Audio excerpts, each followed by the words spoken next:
Hey guys, welcome back to Down on Movies. I'm here to do my very first fan vote review, basically where I put two movies against each other, and whoever gets most votes is the movie I will review. Also, I will take any suggestions you might have in the comment section. Let me know any movies you want me to talk about.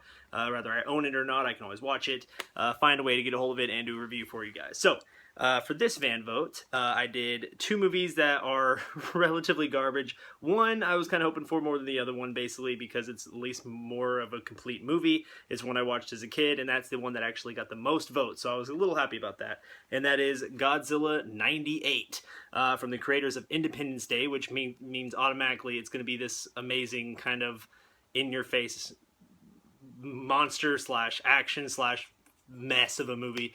But it has Matthew Broderick, and it has, what's his name?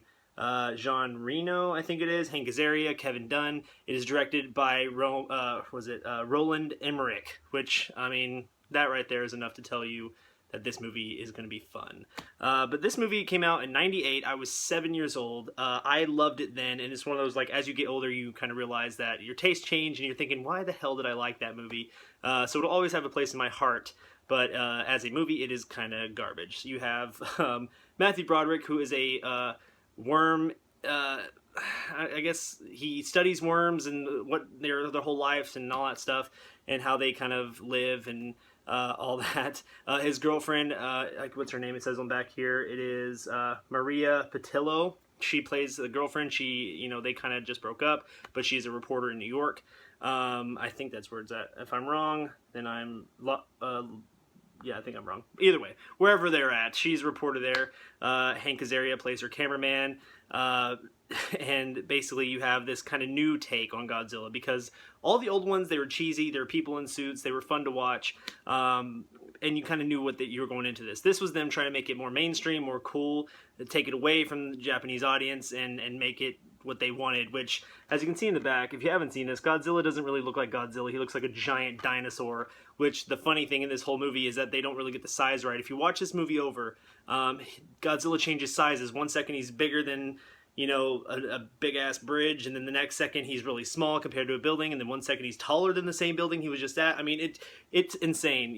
It's, again, one of the things you don't notice when you're little, but when you're older and you kind of get more taste and you start to respect the art of movie making, and you notice Godzilla's changing sizes the whole time. It's ridiculous.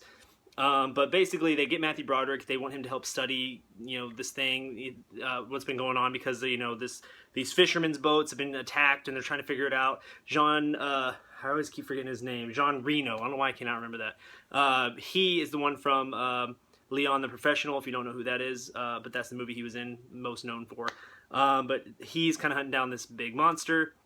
They did the whole thing with the Japanese guy where he goes on there and he flashes the match in his face, and he's like, "It's Godzilla, it's Godzilla," which they tried to do in the remake, which I enjoyed Ken Watanabe's take on that, but this will always be the first time I hear a man say Godzilla like that. So basically, they're just going around hunting Godzilla all through this place, and they get this idea to put fish out and hope that draws them out. I mean, this movie is kind of a mess the entire time. And then the big twist is that Godzilla can change his sex, so he can go from male to female, and he has all these babies that he puts in Madison Square Garden. So it is New York, because all the little baby Godzillas are in Madison Square Garden, and they have this giant getaway scene with all the babies, and this movie ended with hope for a sequel. I kind of wish it got made just for the sake of it, just so I wanted to see what it was, but we will probably never get that now, obviously, with all the reboots and all sorts of stuff like that. So, Godzilla 98, trash movie, not very good, but it'll always have a place in my heart. As I was saying, always have a place in my heart. I love that my phone keeps cutting off like that. But Godzilla 98 will have a place in my heart always. It's one of those fun ones that I watched as a kid. I fond memories watching this over and over. So glad to review this movie. But thank you guys so much for watching. Again, down below, let me know maybe a future fan vote movie you would like me to do. I will pick 2 new movies probably this next week to put on my Instagram, my Facebook, and Twitter. And if you have not followed me there, go do that so you can find stuff like that so I can do my videos. And that's it. So thank you guys so much for all the support. Make sure you give this video a thumbs up, hit that subscribe button, and go check out Godzilla 98. Take it easy, guys. We'll see you next time.